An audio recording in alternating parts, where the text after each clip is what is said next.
Hora de conversarmos sobre tudo isso aqui que eu já li do universo absoluto da DC Comics, com a marca do canal Leituras Mix, que é a crítica sempre sincera. E para começar, você já deve ter visto na thumbnail aí do canal que a Mulher Maravilha não ficou no top 1. É isso mesmo, todos os vídeos que eu li até o momento, as pessoas estão sempre colocando a Mulher Maravilha como a melhor, mas na minha opinião, e você vai entender por que ela não está no primeiro lugar, apesar de ser muito boa. Então fica ligado aqui no vídeo, porque vamos falar sobre Lanterna Verde com traço de mangá, Batman que corta braço do inimigo, Mulher Maravilha com espada berserker, Superman, defensor da classe trabalhadora e muito mais sobre o universo Absolute. Mas antes, já deixa teu like, te inscreve aqui no canal Leituras Mix e compartilha o vídeo com os amigos. E volto a lembrar que o canal Leituras Mix, após um tempo de hiato sem produção, voltou do zero. Portanto, se você já seguiu o nosso canal antes, confira se está inscrito aí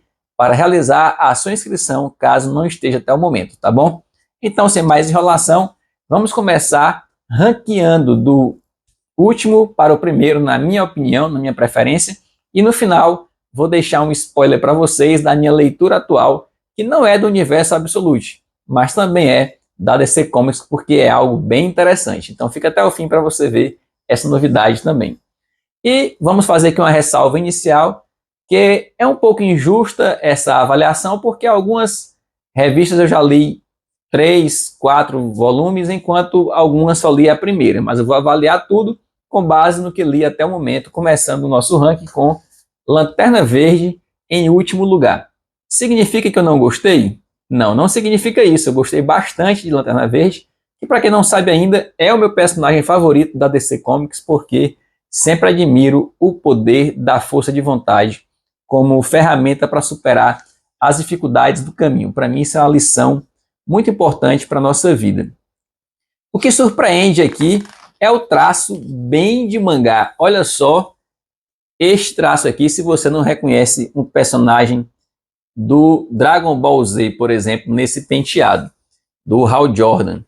E o curioso aqui nessa história é que Hal Jordan, pelo menos no início, não é o detentor do Lanterna Verde. Ele vem contaminado com algo que vai surpreender o leitor e que em muitas histórias tradicionais da revista do Lanterna Verde está associada a um grande vilão do seu panteão. É interessante também que a chegada do Abin Sur é feita com uma visibilidade bem maior do que a que estamos acostumados a ver nas histórias tradicionais. E ele chega deixando a população inteira assustada com a chegada desse extraterrestre que ninguém sabe exatamente o que ele vai fazer. E a partir de então, muitos eventos se seguem aí, tentando lutar, tentando entender essa situação deste invasor, que gera inclusive uma espécie de campo de força em uma parte da cidade. E para não dar spoilers maiores, é preciso a gente parar por aqui a nossa história, mas podemos mostrar aqui a versão do Abin Sur, e aí você me diz também se não é totalmente inspirada no Majin Buu. Eu não sou um grande especialista de Dragon Ball, nunca li a série e assisti muito pouco do desenho animado, mas não tem dúvida que ele serviu de inspiração para esse episódio. Outra coisa interessante, para essa característica, melhor dizendo, outra coisa interessante é dizer que a revista do Lanterna Verde, ela tem uma forte pegada aí de terror, de suspense, e eu gosto bastante do estilo do traço. Olha só esta personagem, como está muito bem retratada a força da Lanterna Verde, sua espécie de cosmo, mais uma associação que podemos fazer aí com o universo dos mangás também. Até o momento eu achei bem legal, os personagens são bem reimaginados, assim como todos os outros, os diversos títulos da linha Absolute, porque essa é a proposta. Vamos ver aqui a presença do John Stewart, do Hal Jordan, do Guy Gardner, mas cada um com diferenças bem grandes em relação àquele personagem que estamos acostumados no universo tradicional. E vamos passar agora para o quarto lugar do ranking, que é Absolute Superman. Ao contrário de muitas pessoas, eu gostei bastante do Superman.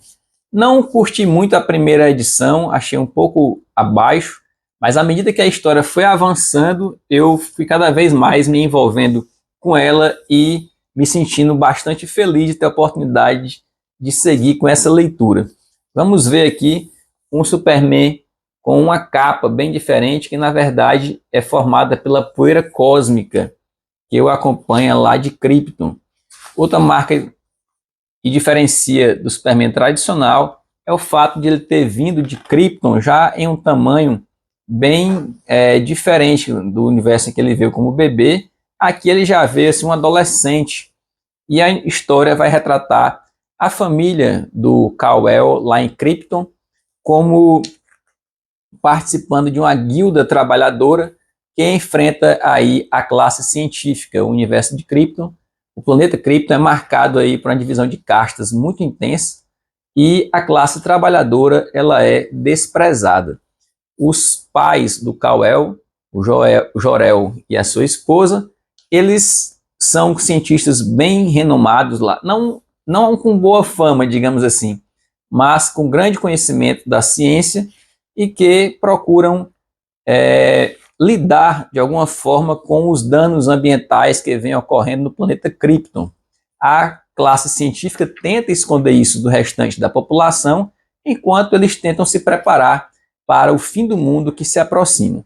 Paralelamente a isso, neste vai e vem entre o passado do Superman em Krypton e o presente dele aqui na Terra, nós vamos acompanhar no presente já o Superman lidando com diversos problemas relacionados também à exploração de trabalhadores, inclusive aqui no Brasil, um Brasil um pouco diferente, alternativo também, em que tem um destaque muito grande para a exploração de diamantes nas minas brasileiras, e o Kal-El vai defender essas pessoas contra essa exploração. À medida que ele vai sendo perseguido pelos policiais deste universo, liderados inclusive pela Lois Lane, que aqui não inicia como uma jornalista, mas sim como um importante policial desta equipe. Ele vai cada vez mais socorrendo pessoas nas diversas partes do mundo, e estas pessoas tentam esconder o conhecimento que têm sobre a localização do Kal-El, isso segue também no volume 2, para evitar que esta tropa que o persegue, que é a tropa Lázaro, né, que o persegue, possa localizá-lo. Nós vemos aqui a mãe do Superman em uma postura bem proativa, inclusive em busca de resgatar o seu pai em um momento em que ele é aprisionado. Achei muito legal essa armadura aqui que a envolve. É apresentado também o cachorrinho, o Krypto, e o Superman vai cada vez mais mostrando os seus poderes e lidando com essa interferência da Lázaro. Olha aqui a Lois Lane com o uniforme da Lázaro, dessa tropa especial aí que está perseguindo o Superman. Aqui é um momento em que ela entrevista e interroga várias pessoas na busca de informações sobre o paradeiro dele, mas as pessoas se fazem de desentendidas. Vemos também o surgimento do Jimmy Olsen com um aspecto bem diferente. E no volume 2 e volume 3, nós vamos ver mais informações sobre a origem do Kal-El e de como o planeta Krypton foi destruído. Acho bem legal também a galeria de capas que sempre vem ao final de cada edição dessa, para que nós possamos apreciar as artes de diversos artistas à frente, reimaginando o Superman com base nesse universo absoluto. O volume 3 também, que é o que fecha este arco do Superman, vai mostrar uma relação de como ele fez para chegar aqui na Terra e como ele se relacionou, como ele foi parar sob os cuidados da família os Kent. Então, eu tenho gostado muito, olha só aqui ele com o seu pai da Terra, seu pai adotivo, e eu tenho gostado muito do Superman e vou seguir firme nessa coleção.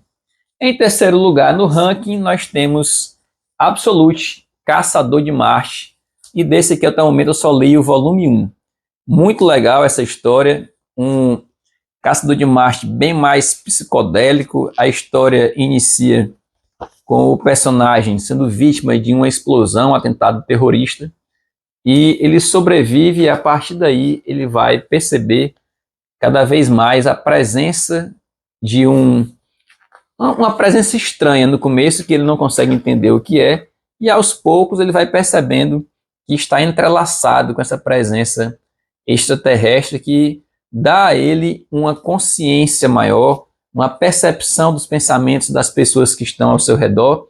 E a arte do Rodrigues, vamos ver aqui o nome dele, Javier Rodrigues, é bem diferenciado. Eu acho que o fato de ter utilizado essas cores, essa abordagem mais psicodélica, fez com que esse personagem, esse título chamasse ainda mais a atenção das pessoas.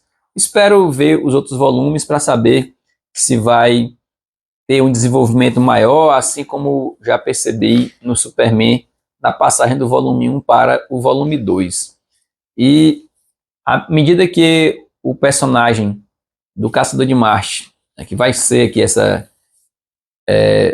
ter essa relação com o Caçador de Marte, ele vai absorvendo os pensamentos das pessoas que passam ao seu redor e vai utilizando isso também para realizar uma investigação e tentar descobrir o motivo que levou ao atentado do início da história. Olha só esse experimento visual desta página aqui, como é algo bem diferenciado e que sai da caixinha do universo tradicional da DC a que estamos acostumados. Gostei bastante e vamos seguir em frente. E no top 2 nós temos Mulher Maravilha. A Mulher Maravilha, para mim, ela foi desbancada pelo universo do Batman, aqui Absolute, porque, vou já explicar. Vamos primeiro falar da Mulher Maravilha. Sem dúvida alguma, é uma versão bem interessante em que a princesa Diana, ela não foi criada lá pelas Amazonas, na verdade, ela foi deixada ainda bebê. Aqui no começo da história nós temos uma invasão de uma espécie de OVNI, aparentemente, de onde saem esses seres estranhos. Mas logo depois temos um corte. Primeiro mostra a Mulher Maravilha combatendo esta invasão, e depois vamos ter um corte para o passado para entender como ela foi levada para este lugar que é o inferno. Isto mesmo, Mulher Maravilha, ainda pequena, né, a bebezinha Diana, foi deixada sob os cuidados da feiticeira Circe, que está vivendo no inferno, e foi levado até ela pelo deus Apolo. Está aqui o momento em que ela é levada. E isso não é nem um spoiler, não, é só o comecinho da história. A partir daí, a Circe vai criar, inicialmente a contragosto, vai deixando aí a bebezinha se virar sozinha, e aos poucos, como é natural quem se relaciona com crianças, vai sendo conquistada pela presença dela e vai tendo mais preocupações em educar bem a Diana. Inclusive, vamos ver nos volumes seguintes que ela vai preparar a Diana para esse confronto futuro que terá que enfrentar e que, na verdade, dá início aqui à história. Vamos perceber também situações bem mais impactantes em que a Diana ela tem que fazer certos sacrifícios para poder salvar a vida do Steve Trevor mais adiante nas histórias. Vamos ver versões bem diferentes das armas que ela utiliza, essa espécie de arma berserker que fica aí em um tamanho gigantesco para enfrentar um ser que é mostrado nos volumes seguintes. Não vou mostrar muitas imagens para poder não ficar dando spoiler, mas algumas não vão atrapalhar a sua experiência, apenas para poder aguçar ainda mais o desejo de ler. Olha só essa paleta de cores para retratar o inferno, bem dando essa sensação, sem dúvida alguma, de algo que tem tudo a ver com o que nós imaginamos no inferno, né? E aqui temos o Pégaso, que é o cavalo que a Diana utiliza. Ela fazendo alguns sacrifícios para poder tentar resgatar, salvar a vida do Steve Trevor e cumprir a sua missão. Eu gostei bastante. No volume 3, o arco ele fecha na metade do volume 3, que é quando encerra a parte 5 da parte do título A Última Amazona, e já inicia um novo arco, que é A Dama ou o Tigre. A mudança do estilo da arte é muito brusca.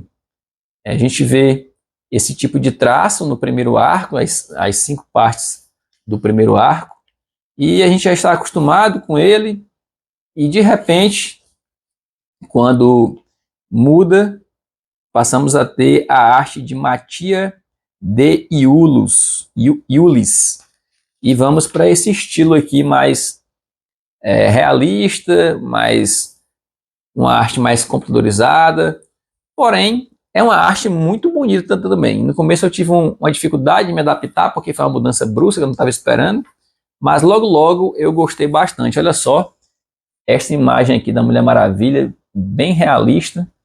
Então são dois estilos diferentes, mas dos quais tenho gostado muito. Inclusive o começo desse segundo arco, gostei até mais do que do primeiro. Vamos ver como continua aí. Aproveita para deixar a tua opinião. Qual o teu top de leituras aqui do Universo Absolute? Comenta qual o teu preferido, por quê, de qual não está gostando. E espera até o fim, que já vou te dar um spoiler da minha leitura atual, que é bem legal também. E por que o Batman conseguiu, na minha opinião, ficar em primeiro lugar em vez da Mulher Maravilha? Lembrando que do Batman já li até o volume 4. A propósito, eu tenho uma assinatura do Universo Absolute em relação a Batman, Superman e Mulher Maravilha. E as outras estou comprando na banca. Por isso que essas aqui estão mais adiantadas, porque a banca da minha cidade tem demorado bastante a chegar os outros títulos. Então, em relação ao universo do Batman, tem muita diferença também daquilo a que estamos acostumados. Vamos ver aqui, para começar logo, um Alfred, que não tem nada de mordomo. Ele é uma espécie de mercenário, de um agente secreto, algo assim, em que ele vai tentar cumprir uma missão, e essa missão se entrelaça com os interesses do Bruce Wayne, e eles vão acabar tendo alguns desentendimentos no começo. Vamos ver também o relacionamento do Bruce Wayne com os seus amigos, que na verdade correspondem aos vilões do universo tradicional. Vamos ver aqui nessa foto, por exemplo, quando desde criança eles eram amigos, o Harvey Dent, o Ozzy. Vamos ver aqui o Charada, né, o Ed. Vamos ver também a Mulher Gato, todos eles amigos aí desde criança, o Crocodilo. E o Bruce Wayne, ele teve um desenvolvimento na sua adolescência de muito estudo das diversas áreas da cidade, trabalhou em vários setores de Gotham, conhecendo toda a sua estrutura e o seu funcionamento, para cumprir o seu desejo de vingança por algo que o traumatizou desde a sua infância. Não vou dizer o que aconteceu, para não dar spoiler. E vemos aqui cenas muito impactantes, como esta desse salto do Batman em direção ao seu inimigo, uma capa que ele utiliza de uma forma bem mais ativa, bem mais funcional, uma espécie de arma que ele usa para capturar os inimigos, para jogar os inimigos. Tem um determinado momento que ela assume a função de paraquedas.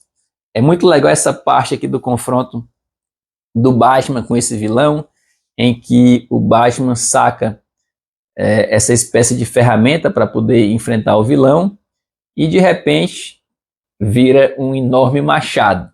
Não vou mostrar a página seguinte, porque é uma cena bem impactante e que vale a pena você, que não viu ainda, poder ter a experiência de perceber isso na virada de página.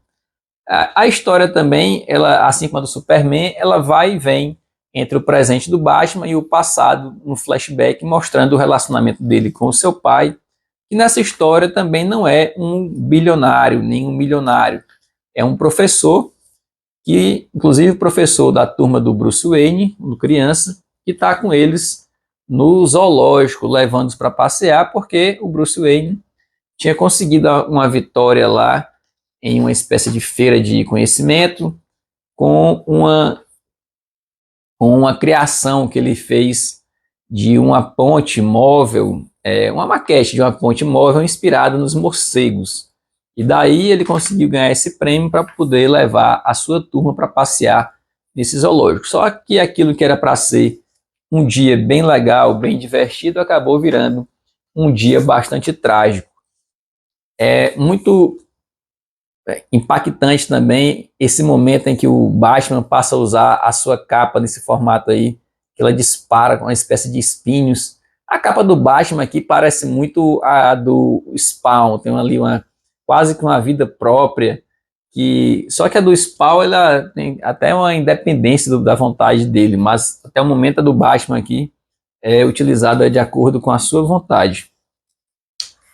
E nós vamos acompanhar a história até o fim desse arco do zoológico, que se desenvolve nas 3 histórias, vendo também como o Bruce Wayne adquiriu a sua capacidade marcial, além da capacidade intelectual, como ele enfrenta os inimigos, apesar de não ser tão rico como ele é no universo tradicional.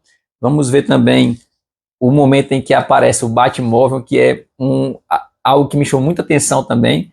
Então, assim, o que me fez gostar mais ainda do universo do Batman do que da Mulher Maravilha, primeiro porque eu já gosto mais desse personagem. E segundo porque essas alterações foram bem mais impactantes. Se a Mulher Maravilha tem a espada Berserker que chama a atenção, o Batman tem a cena do machado, tem a cena do uso da capa espinho, digamos assim. Tem um momento em que ele surge com um Batmóvel totalmente diferente, e tudo isso vai chamando bastante a atenção do leitor. Aqui, acredito que seja uma referência bem clara ao Batman Cavaleiro das Trevas, do Frank Miller, uma espécie de homenagem, e depois desses 3 volumes, ao contrário da Mulher Maravilha, que o primeiro arco é em 5 partes, o do Batman é em 6 partes, portanto o volume 3 fecha certinho o primeiro arco. E no volume 4 inicia um novo arco, que é o Zero Absoluto. Achei muito bonita essa capa, a forma que ele utiliza as cores frias para demonstrar esse clima rigoroso.